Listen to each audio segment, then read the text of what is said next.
story of humanity does not begin with palaces, cities, or kings.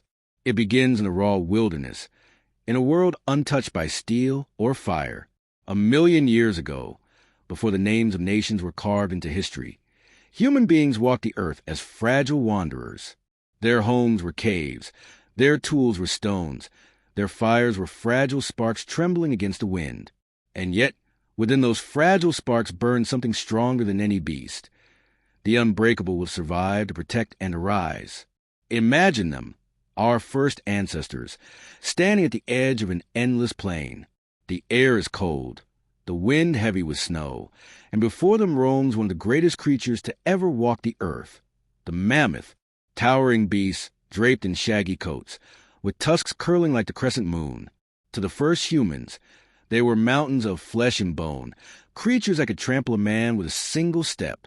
And yet, the story of survival demanded that these humans confront them, not with cruelty, but with necessity, for within the mammoth lay food, warmth, and life itself.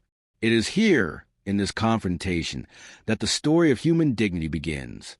Because every strike of the stone against the hide of the beast was not just about hunger.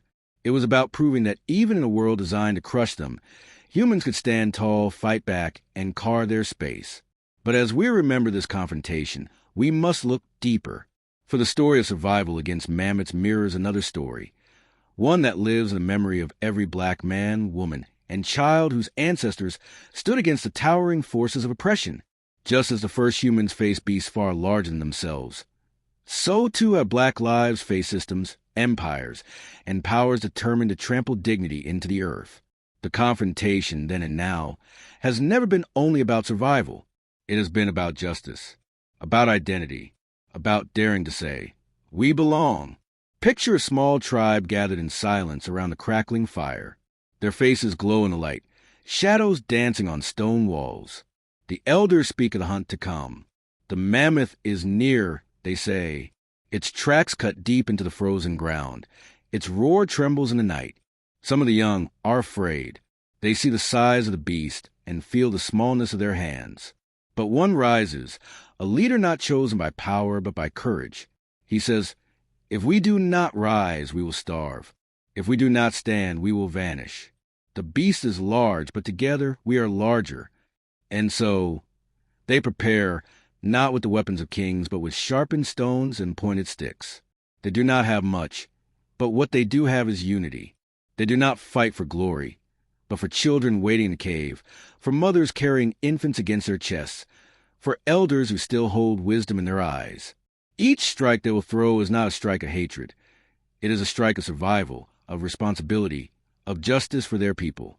Now, imagine the moment of the hunt.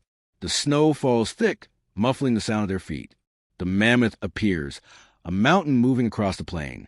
Its tusks glisten with frost. Its eyes are calm, yet filled with power.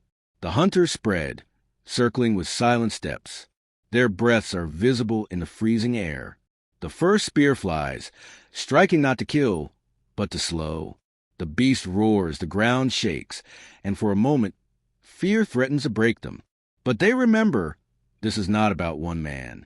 This is about all of them. Together, they press on.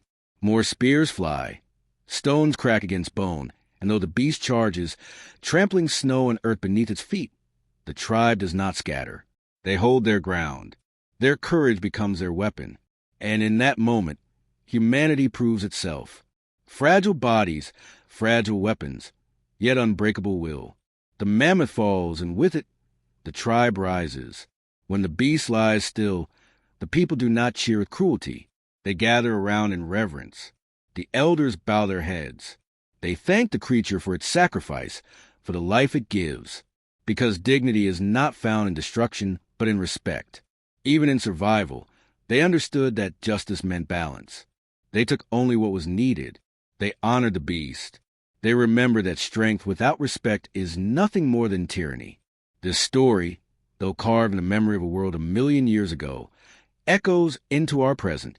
For every black life that has stood against forces far greater than themselves, the spirit of those first hunters lives on, confronting systems built to crush them, facing the weight of discrimination that looms as heavy as the mammoth, and yet daring to rise, not with hate, but with unity, courage, and dignity. The confrontation with the mammoth was not just about feeding the body. It was about proving that small hands could hold great power when they joined together. It was about reminding the world that survival itself is resistance. In every age, in every generation, there are mammoths to face. They may not walk on four legs anymore. They may walk in laws and prejudice, in chains that seek to bind dignity. But the spirit of resistance remains the same. The children of that first tribe grew up hearing the story of how their people brought down the great beast. They carry that memory as a promise. If we can face the mammoth, we can face anything. And so, generation after generation, humanity marched forward, from fire to villages, from villages to cities, from chains to freedom, from silence to voices that shook the world. Each step carried the echo of that first confrontation, when fragile bodies proved that strength was not measured in size, but in courage. When we speak of justice today, when we speak of dignity for Black lives, we must remember this. We must remember that history is not only written in books, but in blood, in bone, in the courage of those who stood when standing meant death. Just as the first humans stood before the mammoth and refused to bow, so too have Black lives stood before the powers of oppression and refused to vanish. Their story is a continuation of humanity's oldest truth, that dignity is worth fighting for, even against the impossible. So let us remember. Let us remember the snow, the fire, the trembling spears, the beast that roared like thunder. Let us remember the faces of those first humans who chose unity over fear. And let us remember that their victory was not the end, but the beginning, because the mammoth was only the first of many battles. The struggle for justice, for dignity, for life itself, continues across time, across nations, across every heartbeat that dares to say, "I will not be crushed." The mammoth hunt was over, but the story was just beginning. The tribe sat in a circle around the fallen beast, not as conquerors, but as children of the earth who had earned the right to live another day. They carved its flesh with sharpened stones, preserved its hide to guard against the cold, and lit fires that burned through the long winter nights. But more important than food or warmth was the story itself, the tale of what they had done together. Around the fire, their voices rose not in song of triumph, but in remembrance. They told their children, and their children would tell theirs. We faced what was greater than us. We endured. We did not bow. This story became more than survival. It became identity. Because when human beings are tested, when they stand against forces that declare them small, survival becomes a form of justice. In every generation, those who are oppressed have carried the memory of that first stand. They know that dignity is not given.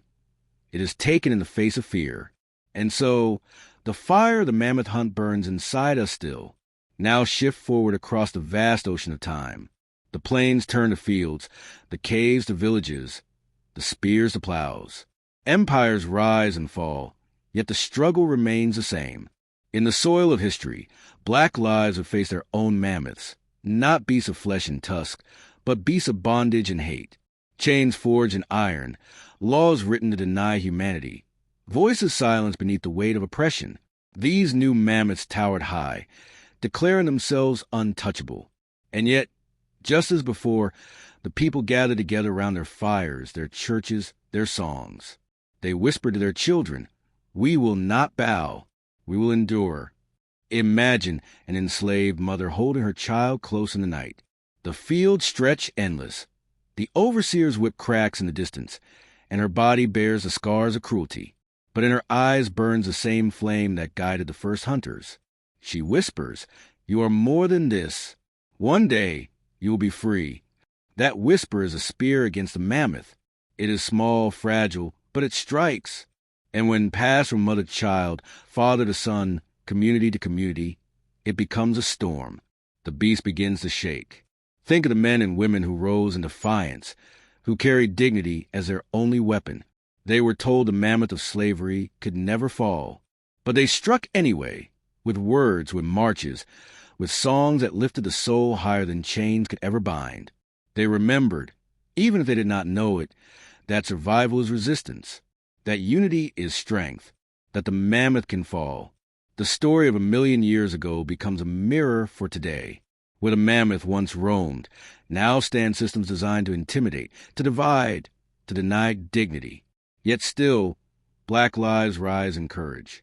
In the face of police brutality, in the shadows of injustice, in the struggle for equal voice and equal place, the hunt continues. It is not about violence. It is about survival. It is not about hate. It is about justice. The mammoth changes its shape, but the people remain. And what gives strength is memory, the unbroken line from the first hunters to the voices of today. Because when the ancestors stood in the snow, staring at the mammoth, they felt the same fear we feel when facing the impossible. But they chose courage, and courage is a legacy. Each march in the streets, each prayer whispered in the night, each voice demanding equality carries the echo of that first spear, thrown against the impossible. But dignity is more than defiance. It is also respect. Just as the first tribe bowed their heads to honor the fallen beast, so too must we bow our heads to honor those who suffered, those who carried the weight of injustice, so that we might stand taller. Their sacrifices are not forgotten. They are the fire we sit around today, telling the story forward. Imagine the circle of humanity stretching wide now, not a few hunters around a cave fire, but millions of voices, across nations, across time, across every place where black lives have said, "We are here. We are human. We will not vanish." The circle is unbroken. The fire burns higher. And though the mammoth still roams in many forms, it trembles because it knows the people do not scatter anymore. The story must be told with honesty. The mammoth does not fall in one day. For the first humans, it took patience. It took unity. It took the courage to return again and again until the beast finally stumbled. So, too, is the struggle for justice today. It is not a single battle, not a single march, not a single voice. It is a gathering of all voices, all generations, all steps forward until a mammoth of injustice cannot stand. And what do we learn from those first hunters? We learn that fear is natural, but surrender is not. We learn that unity is more powerful than size.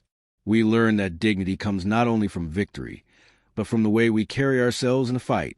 When the tribe honored the mammoth, they taught us that justice without respect is hollow.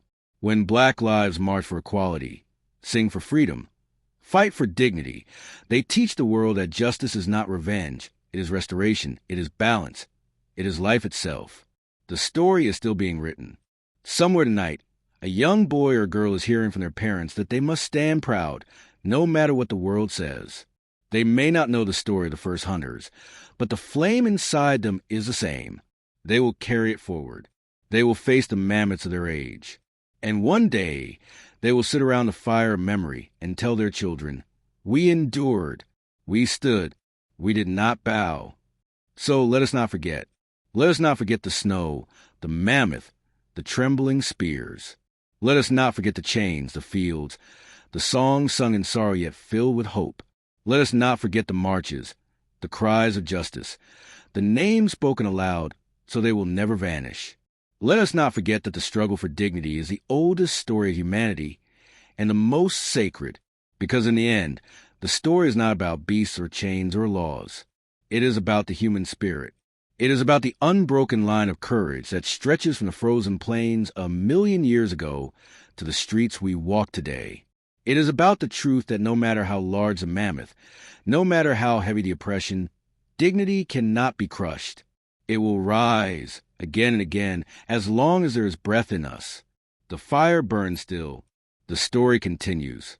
And every time we stand, every time we speak, every time we refuse to bow, we become the tribe again, facing the mammoth, with nothing but courage in our hands and everything worth living for in our hearts.